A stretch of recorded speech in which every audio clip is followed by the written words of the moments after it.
Hey everyone, here we are with Dragon Quest III. This is one of the RPGs I really never got to get into when I was growing up. It was just one of those things. I played mostly Final Fantasy, so the Dragon Quest series wasn't something that I really paid that much attention to. But this one I think is a lot better than 2. I personally didn't like 2 that much. It just didn't feel as much fun as the first one. It definitely doesn't feel as much fun as the third. A lot of the quests that you have to go on are it makes you feel like you're actually doing something in 3 as opposed to 2. The graphics are better and you get a chance to pick your party in a different way. I kind of miss the questing that you did to get your party, but the way they do it here in Dragon Quest III is really good. I do still have some mixed feelings about the game, even though I think it's really well done. But anyway, let's just check it out and we can see exactly what this game has to offer. So, Dragon Quest III is kind of a prequel to the first Dragon Quest. I say that because it seems to be like it takes place before it. Just once you go on into like the underworld, it seems like a very different place. So the overworld for Dragon Quest III is basically Earth. You'll find cities like Portoga, which is supposed to be Portugal, and Romilly, which is supposed to be Rome, and Asmara, which is in Iraq, and according to one really terrible translation, it's supposed to be Assalamu alaikum, which is not the way that I would say it. I would have pronounced it Salamu alaikum, but that's just me being picky. So the first thing you're gonna see is that some of the monsters don't quite match up. A lot of the really nice and fun monsters that you saw in the first 2 are different. We're just not even there.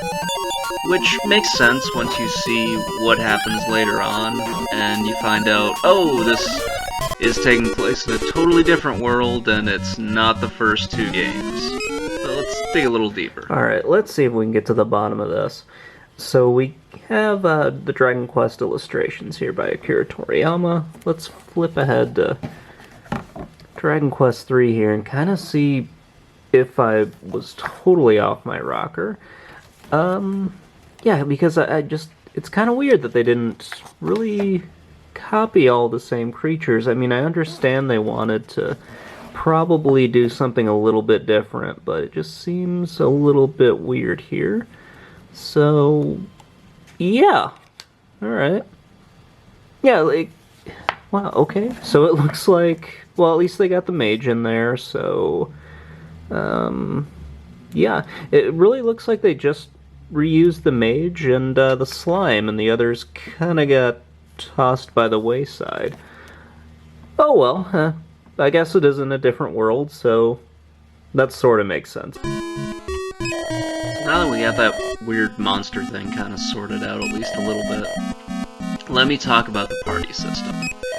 Now this is really cool because you get to select your own party and you get to kind of create it and make it your own, so it allows some more customization than the other 2 games.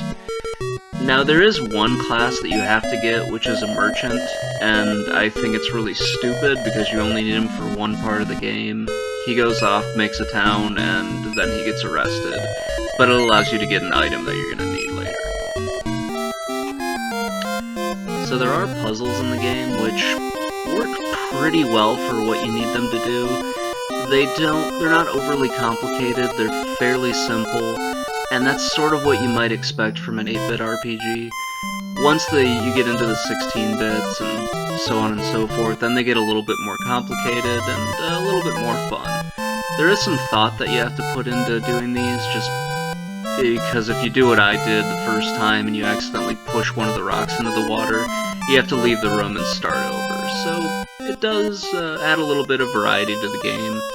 And one thing I really like, it definitely makes it feel like you're doing something. Unlike Dragon Quest II, where you just sort of wandered around and picked up random crap, this one makes it feel like you're actually doing something to get your items. One thing I should say about the inventory and the key items, like with Dragon Quest II, where it just kind of felt like you were filling up your inventory, because you do have limited space here. They give you a fourth person, so you have 4 inventories, but it's still such a pain because everything goes in there, including the key items. But they do give you an option to leave your stuff in like a storage center back in the original, in the very beginning of the game, so that helps sort of alleviates a lot of the problems with having just such a small inventory space. Another thing that's really awesome are the cutscenes in this. They're not super crazy because, again, it's just an 8-bit system, but they do add them in, and it's kind of really just a fun thing to see. Just like seeing the different ones with Phantasy Star, these are really, really awesome, and I just absolutely love them. Especially later on in the game, where it seems like they got more complex, like here with Ortega's fight with the dragon.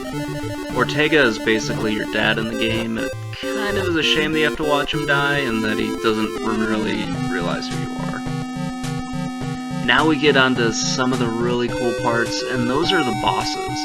I was a little disappointed when I started playing the game because it feels like the bosses are like just some random dude who doesn't really matter, and he pulls out a couple of knights that go with him. But they get really hard later on, especially when you get into the ones with like Orcha and also the false big bad that you have to deal with. Mostly because they have multiple attacks, so it makes up for the fact that there's only one of them. And then you get to the very end of the game where you have to fight Zoma, the big bad guy.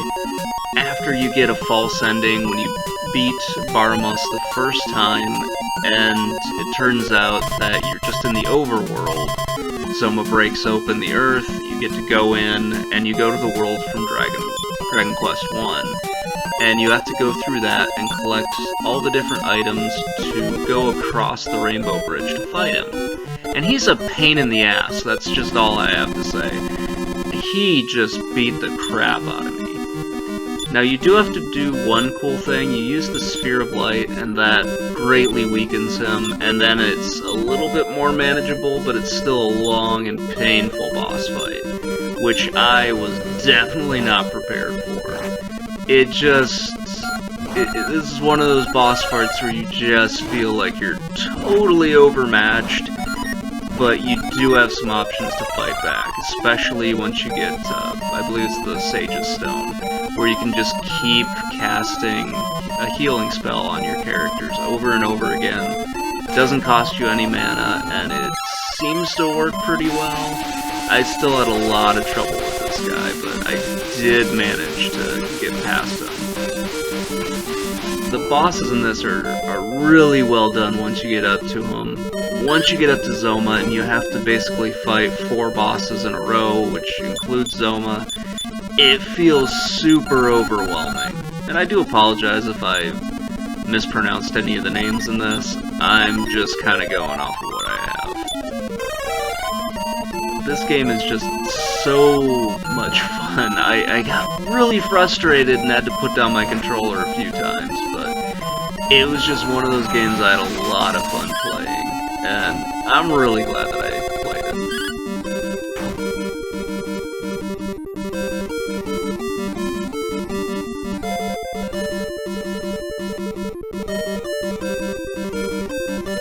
So while there are some really annoying parts about this game, I didn't feel like they really took away from the overall game. Unlike with the second one where I was just like, I don't want to keep doing this anymore, I'm just gathering items to gather items. The third didn't really feel that way. I loved a lot of stuff in this game, especially the nostalgia of bringing you back to the first one. Do I wish they had expanded on that a little more? Yeah, but that probably would have been too ambitious for the NES. Anyway guys, thank you very much for watching. I hope you enjoyed the video. Please let me know what you think in the comments below, and have a great day. Hey, you reached the end of the video. If you guys liked what you saw, please like and subscribe, and maybe check out a few of the other things I have going on here. Anyway, I hope you guys liked what you saw, and Have a great day, everyone.